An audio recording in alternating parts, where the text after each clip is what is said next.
Hello friends, welcome to S two study circle. कैसे हैं आप लोग? ध्यान रखिएगा, वही पढ़िएगा जो एग्जाम में आने वाला है, क्योंकि आज हाई कोर्ट के एआरओ और एआरओ का नोटिफिकेशन भी आ गया है। तो अच्छे से पढ़ाई कीजिएगा और फॉर्म भरने की याद रखिएगा कि आरओ एआरओ हाई कोर्ट जो जो आया है उसको फॉर्म टाइम से भर दीजिएगा। ठीक है? और ध्यान दीजिएगा, वही चीज़ें पढ़िएगा। यूट्यूब पे बहुत कुछ मिलता है, बट पढ़ना वही जो आपके एग्जाम के पॉइंट ऑफ व्यू से यूजफुल हो। ठीक है? मजे स्टडी में मजे नहीं होते हैं, स्टडी में थोड़ा सा सीरियसनेस होनी चाहिए, क्योंकि सक्सेस आपको तभी मिलेगी। तो आज हम उन क्वेश्चंस को सॉल्व करते हैं जो आज की करंट अफेयर्स के ऊपर बेस्ड है ना। तो पहला क्वेश्चन देखते हैं हम लोग। व्हाट इज गति शक्ति इनिशिएटिव? क्या है गति शक्ति इनिशिएटिव? आज लाल किला की प्राचीर से कल प्रधानमंत्री मोदी ने कुछ इनिशिएटिव्स की घोषणा की है, कुछ नई स्कीम्स को लॉन्च करने की घोषणा की है। उसी में से एक गति शक्ति इनिशिएटिव है। किस लिए है ये एक मास्टर प्लान है इंफ्रास्ट्रक्चर डेवलपमेंट के लिए। ठीक है? अगला क्वेश्चन देखते हैं हम लोग। किसने इस टर्म को कॉइन इजाद किया है? सबका साथ, सबका विकास, सबका विश्वास, सबका प्रयास। ये पीएम नरेंद्र मोदी का है। चलिए, Amrit Kaal for India. What is Amrit Kaal for India? ठीक है? The time when India got independence. No, क्योंकि 15 अगस्त है ये। ठीक है? और जब इंडिपेंडेंस भी हुआ था तभी हम वो नाइट के टाइम था, तो यहाँ से रिलेटेड नहीं है वो। The time when Neeraj Chopra won the first athlete gold medal for India. This is wrong, ये भी गलत है, क्योंकि उस टाइम पे क्या था, वो 7 अगस्त है। ठीक है?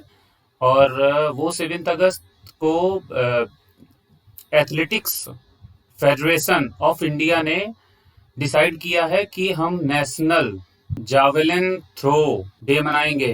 ठीक है? 7 अगस्त को। अब देख लीजिएगा एथलेटिक्स फेडरेशन डे क्या, ये भी देख लीजिएगा कि एएफआई क्या है। एथलेटिक्स फेडरेशन ऑफ इंडिया की स्थापना जो हुई थी 1946 में हुई थी, मतलब इंडिपेंडेंस डे के पहले का फेडरेशन है ये।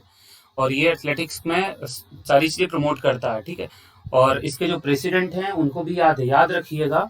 आदिल जे सुमारीवाला यहाँ के एएफआई के प्रेसिडेंट हैं। क्वेश्चन याद रखिएगा, क्योंकि इसी साल नीरज चोपड़ा ने इसी एथलेटिक फाउंडेशन से एक गोल्ड मेडल जीता है। तो ये बड़ा नॉर्मल सा क्वेश्चन ही आ सकता है बड़ी आसानी से, कि एएफआई के प्रेसिडेंट कौन है? तो आदिल जे सुमेरीवाला।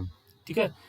थर्ड ऑप्शन पे देखते हैं हम लोग। Time of 25 years between 75th and 100th and independence day. बिल्कुल सही। ये प्रधानमंत्री नरेंद्र मोदी ने कहा है कि अमृतकाल का टाइम ये चल रहा है इस इंडिपेंडेंस डे से लेकर, और जो हम सेंटेनरी इंडिपेंडेंस डे मनाएंगे पूरे 100 वर्ष में, उसके बीच में हमें इतना काफी कुछ डेवलपमेंट करना है। उसी को उन्होंने अमृतकाल कहा है। ठीक है?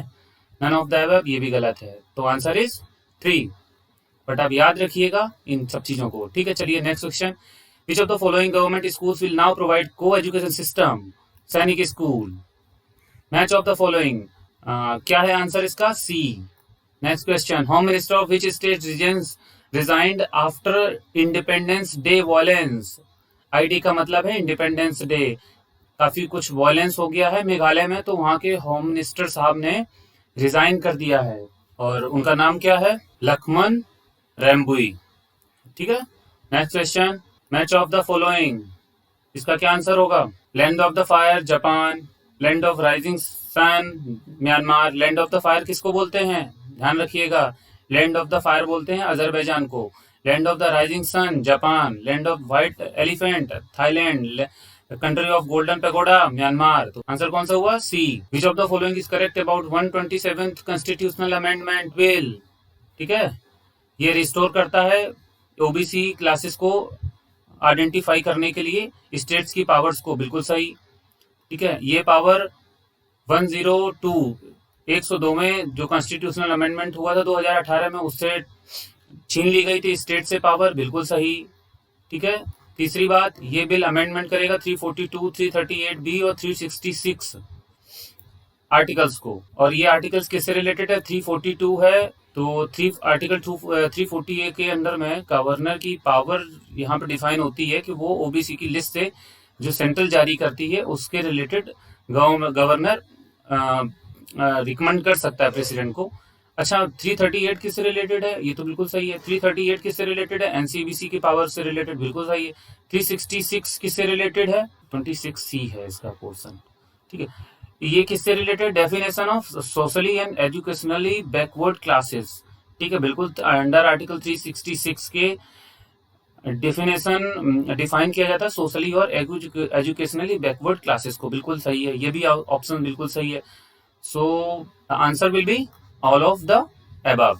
ठीक है, ये आंसर होगा क्योंकि सारी सही है, तो आंसर कौन सा होगा? All of the above. Who is responsible to collect revenue and retained under the, किसको रेवेन्यू कलेक्ट करने का और रखने का हक है? एमएमडीआर एक्ट 1957 स्टेट गवर्नमेंट्स को। विच इज इनकरेक्ट अबाउट जान है तो जहान है कैंपेन। ठीक है, माइनॉरिटी अफेयर्स ने चलाया है। अवेयरनेस कैंपेन है कोविड वैक्सीन के लिए, जो माइनॉरिटीज अवेयरनेस करने के लिए कि नई नई कोविड वैक्सीनेशन आपको लगवाना चाहिए। बिल्कुल सही है, ये भी सही है। Started from Rampur district of Uttar Pradesh 19 June, ये भी बिल्कुल सही है। मिनिस्ट्री ऑफ हेल्थ एंड, जब मिनिस्ट्री ऑफ माइनॉरिटी अफेयर्स सही है तो फिर ये तो गलत हो गई, तो दिस इज रॉन्ग। ठीक है, तो आंसर इसका क्या होगा? D. When was the national hydrogen mission launched? 15 अगस्त 2021। इसको भी लाल किला की प्राचीर से प्रधानमंत्री मोदी जी ने अनाउंस किया है। ठीक है, तो आज की करंट अफेयर्स यहीं पे समाप्त होती हैं। सो प्लीज अच्छे से पढ़ाई कीजिएगा और करंट अफेयर्स के क्वेश्चंस को सॉल्व करते रहिएगा। हमारे टेलीग्राम चैनल्स जो हैं उनको भी थोड़ा सा एक बार देखते रहिएगा, उस पर भी जो क्वेश्चंस या मटेरियल डालता रहा तो उसको वो बहुत यूजफुल है आप लोगों के एग्जाम के लिए। सो प्लीज उसको देखिएगा और अपने फ्रेंड्स के साथ शेयर कीजिएगा। अगर आपको यूजफुल लग रहा है तो बाकी लोगों को भी आप उनको फायदा पहुंचाइएगा। अगर चीजें व्यूज बढ़ेंगे और हमें भी प्रमोट किया जाएगा तो हम भी अच्छी वीडियोस बनाने की कोशिश और अच्छी बेहतर तरीके से करेंगे। ठीक है, so thanks for watching S2 study circle. Thank you.